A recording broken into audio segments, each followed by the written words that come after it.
Okay, wow. Haven't done this in a while, but something's been gnawing at me. I guess what's been gnawing at me is my desire to connect with people. When I haven't been making the videos, I've been like, I guess, in some kind of isolation, not like, oh, I'm in the corner doing crack, but I'm not making these videos. I'm still hanging out with friends or interacting or whatever, but there is a bit of a global isolation or online isolation. So I wanted to come back and I wanted to make the videos. And truth be told, what I was doing earlier, going down the direction of making all of my videos into like podcasts or rather than just making these videos, it was sort of burning me out. And then of course before that I was making the Karen videos, and that was burning me out as well. I don't mind reacting to a video every now and then, but I don't want to just be all about Karen videos.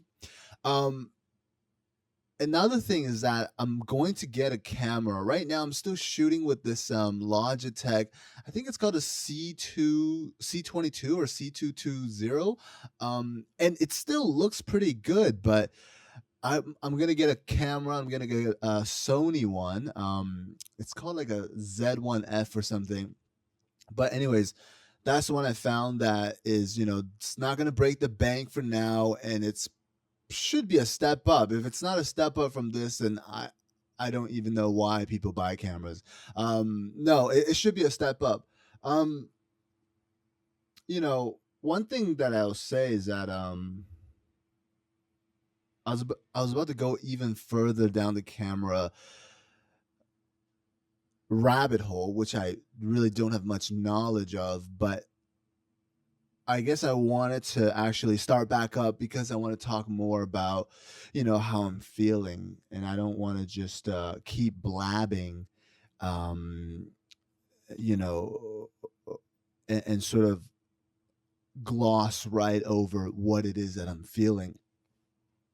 Um, Today is actually an okay day. I mean, I cooked, right?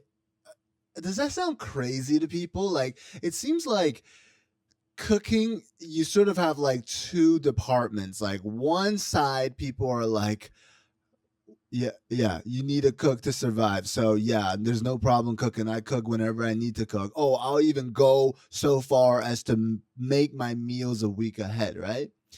And then you have the other side, which is like, I'm so depressed. I can barely climb out of bed to cook. I can't wash my dishes. Like, it seems like the subject of cooking, people are either like, you don't know how to cook at all, and you will, burn hot water. And the other side is just, oh, yeah, hey, look at me. I'm juggling two pans at once. So, and I somehow fall right into the middle. And it isn't really like skill wise that I fall right in the middle. It's more like my attitude and my desire to want to go do it. If I could just cut out one thing in my life, it would be cooking. Like, I wish I could just eat. Like, I wish like food is just made for me. Like, if I had a mom, like, well, I have a mom, but if it wasn't socially looked down upon to have your mom cook for you when you're 32, then or if I had a personal chef or a maid or something, that would be just the bee's knees. I was about to say that would be the tits, but it didn't feel right to say that with my mom in the previous part of the sentence. But if someone could just cook for me, and then I started thinking about, like, what if I get a girlfriend that cooks?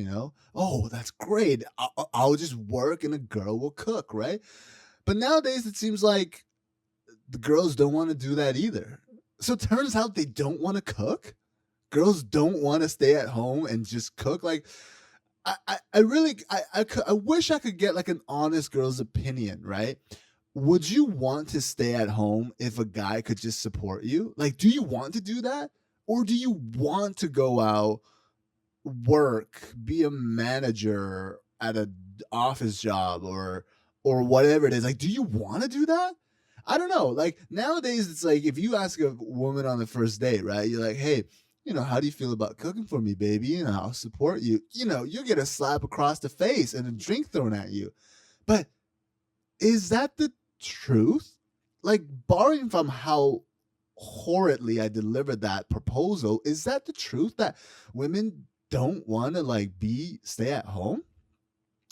Like, it's not far off. Like, I can imagine that. I'm not some kind of like detached male, I'm not this is the patriarch for life. Like, I can imagine that. Maybe women want to go out into the world, work, right? Make a name for herself, right? I can imagine that. But I am also imagining that like our human race like don't really delineate much from our biology, and our biology from a long time ago was the men went out and hunt and gathered, in a sense, gathered resources back, and then the women use the resources, so that's why a woman want a good man, because the man can bring back a lot of resources for her to do stuff with. I don't think our biology really strays that far away, or I'm sorry, our social tendencies don't really stray that far away from biology, but nowadays it seems like it does. And nowadays it seems like people are just sort of doing it just to people are sort of like straying away from our biology just to kind of make a point. Like, we're so bored that we're like, hey, hey, hey, hey, hey. I'm a man, but I don't want to do anything. Like I want to, that's not fair. Like, some men can be at home, like just wanting to cook or I don't know, wanting to play video games. But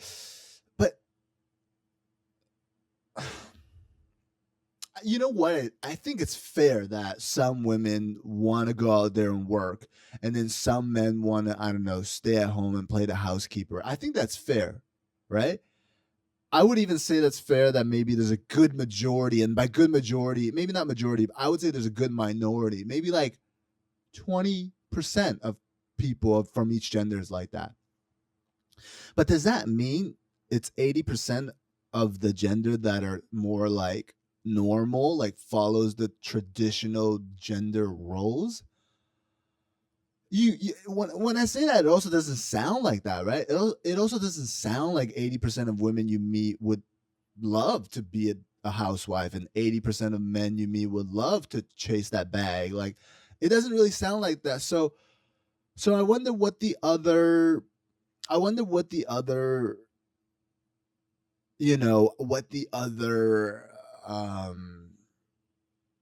selection is. If one is a man playing a housekeeper, or a man getting the bag, but it doesn't feel like the man getting the bag is about 80% of the male population, then what? Then let's say they're about, like, I don't know, 60% of the population, 60 plus 20, that's 80. What's the last 20? And maybe there's more. What's the last 20% constitute of? Maybe a hybrid sort of people where they want to go get the bag and they don't mind staying home sometimes. Just like a woman wanting to stay at home sometimes and they want to get the bag too. Maybe there's that 20%, or maybe the hybrid people represent a bigger population.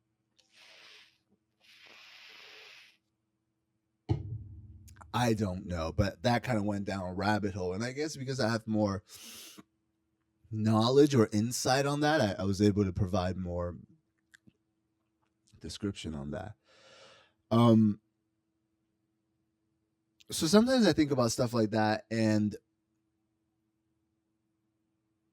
I guess this thing's been on my forefront of my mind too. Is that next Tuesday we have like an in office day, right? So I work from home most of the time, but every, I think, like 3 months or something, there's like an in office day, a staff appreciation day, where they get the staff to come into the office, and you know sometimes there's activities, sometimes there's a food truck. Right now there's a food truck, but it's grilled cheese. Like, I'm sorry, like, before I go into this story of mine, or what's on my forefront of my mind, like, what the like, why would there be a grilled cheese food truck? Like, I don't want to go to a food truck and order food that I can make myself. Imagine someone is like, this is a cereal food truck. What kind of cereal do you want? Frosted Flakes? Fruity Loops? Oh, and then they just pour it into a bowl with milk for me. Thank you. Thank you so much. $10. And like, you could say like, well, maybe the grilled cheese is really special, right? Fine. But I had this food truck last year and it wasn't very special. It was literally a grilled cheese. So what the hell? Like, I'm serious. Like, I'm kind of mad. Like, why would I want a food truck? Especially this staff appreciation day, get us some steaks, get us some filet mignon food trucks, okay, for the staff appreciation day.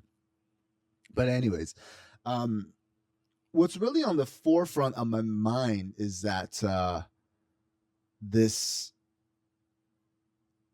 I think I might see my supervisor next Tuesday, right? And it's like an ex supervisor. She used to be my direct supervisor. Now we're sort of in the same overall like department, but she's not my direct supervisor anymore, right? Like, I'm in a slightly different sub department. But anyways, I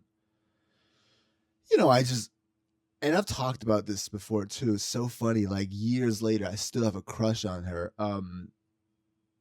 But I'm gonna be seeing her next Tuesday, and I'm really stuck on this, guys, because she's this really beautiful woman, right? Of course, like, if you're a man, I mean, even if you're anybody, and your first compliment about your crush is they're beautiful or they're attractive, like, I don't fault you, right? So don't fault me.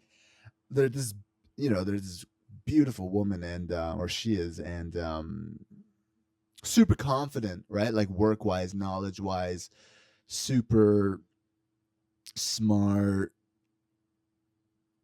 kind of like pretty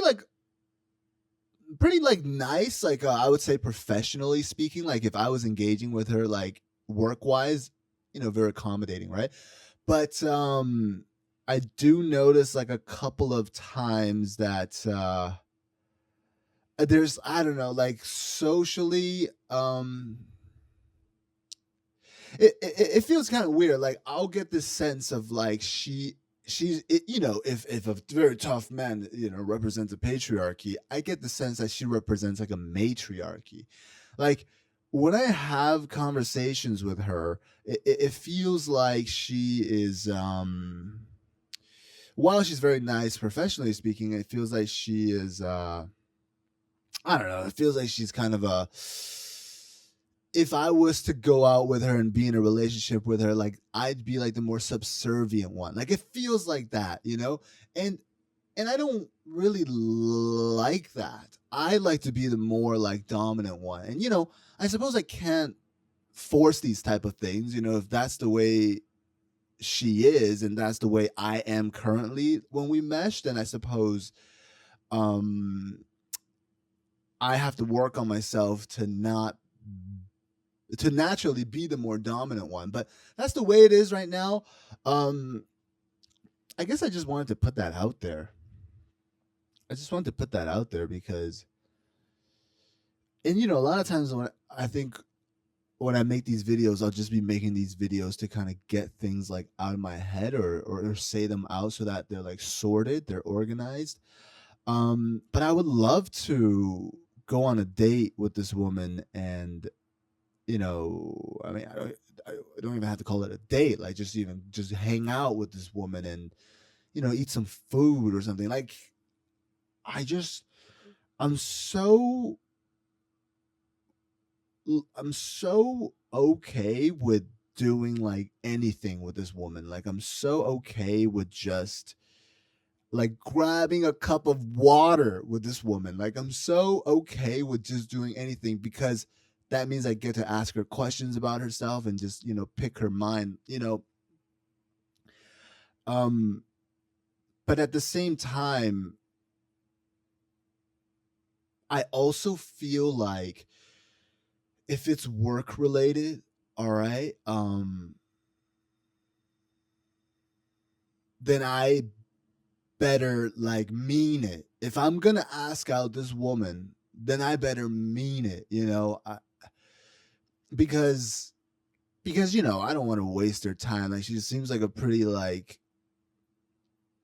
serious person, right? So I don't want to like go out there and waste her time or anything like that. And I also don't want to you know hang out with her for a couple of dates, or I don't know, hang out with her for a month, and then just not have that drive to make any more plans or make things more special. I think that's something that I have to work on myself. I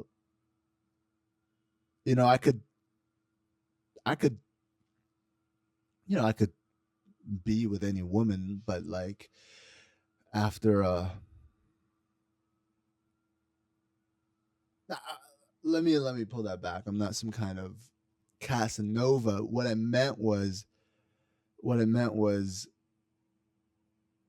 it's not, if I really like center myself, I can approach women and, you know, really like riz them up, right? But a lot of times I'm kind of bored, or I want to just jump right into the good part, right? Make it exciting, right? So, I might just jump right in and say something that's just out of pocket, right? Or just because I want to like get a quick reaction, or maybe I'll say something and maybe I want to get to the sex or something. I don't want to wait. I'll just say something like, "Hey, you want to come over?" or something, and then a lot of times that reaction is blown out of the water, because maybe they even want to sleep with me, but they just don't want to have that be the first question asked of them, right? So I guess what I'm trying to say is,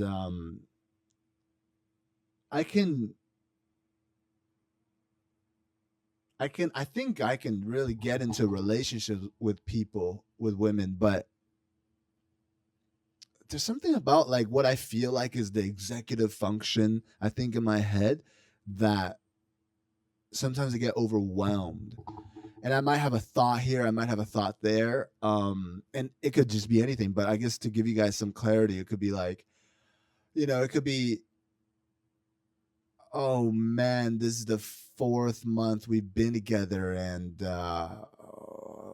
should I ask her to go out to this restaurant again that I've brought up several times? Like, is that going to be boring? Then I'll start thinking about, like, am I a boring person? I feel like I brought that up before to a counselor before, and she was saying that is maybe signs of anxiety, and maybe it is.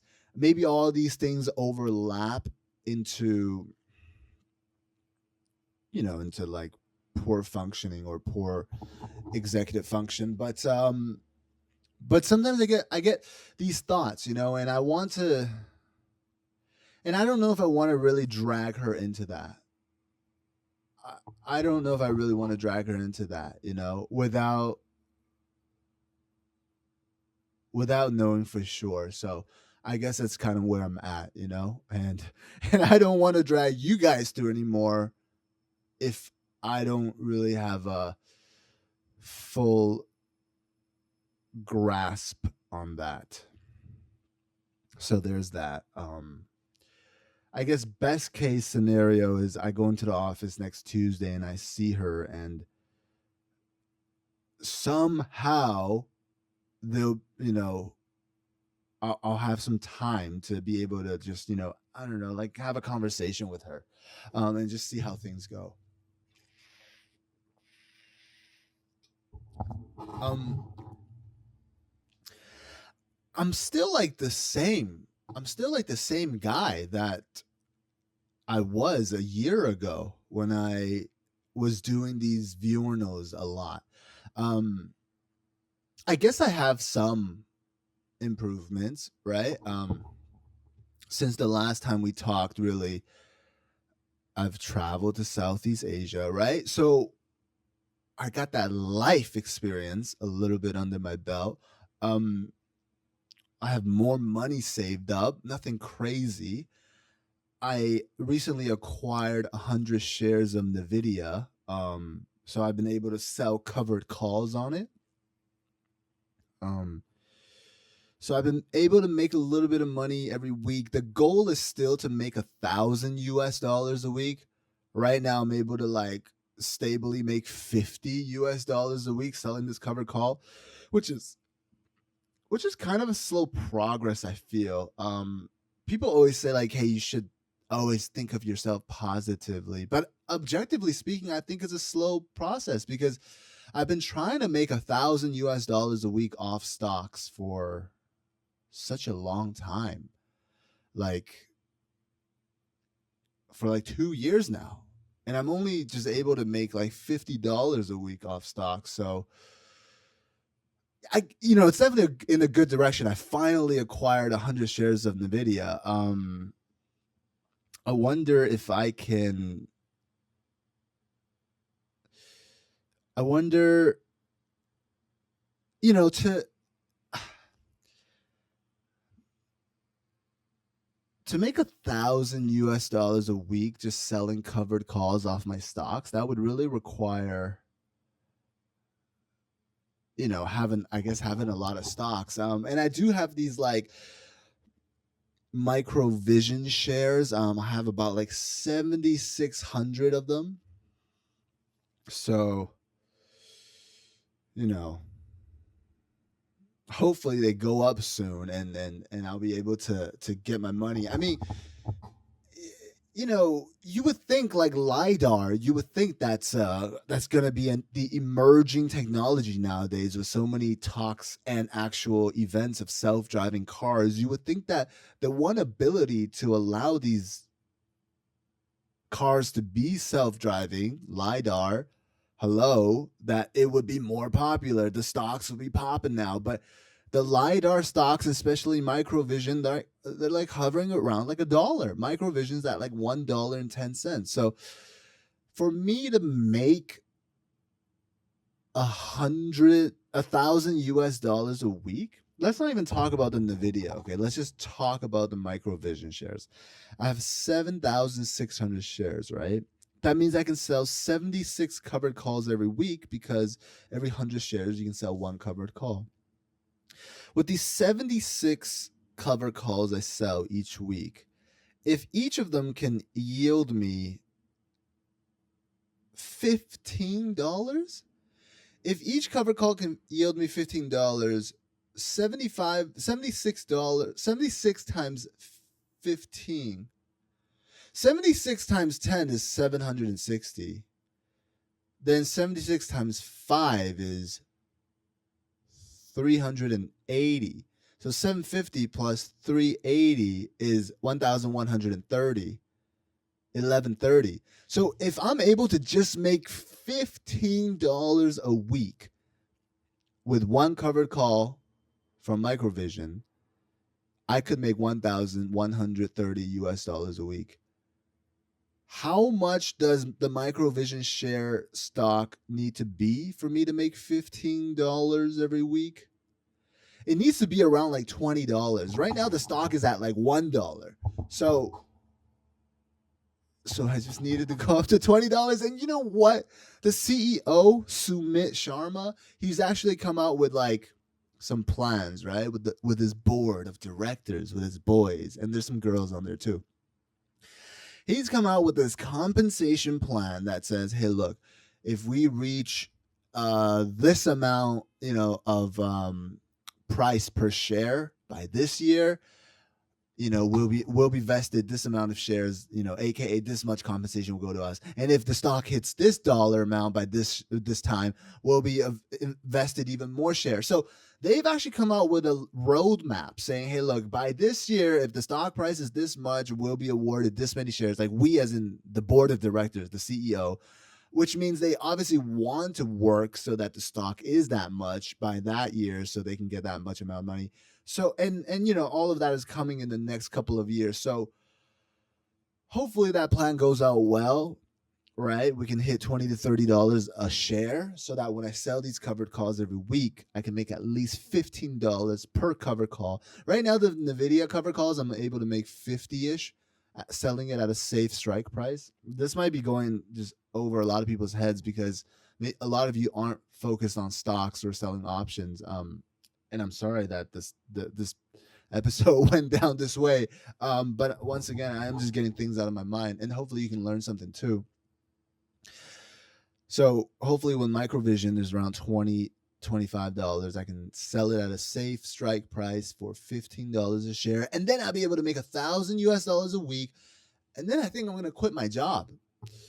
I think I'm gonna quit my job and just travel for a while with $1,000 a week, which is $4,000 a month, without much work.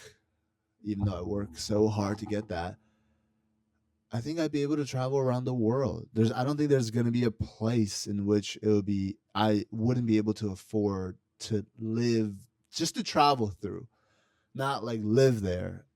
Even in Switzerland, I don't even know if they'll let me in, because I don't know, like these gun tattoos probably don't matter, right?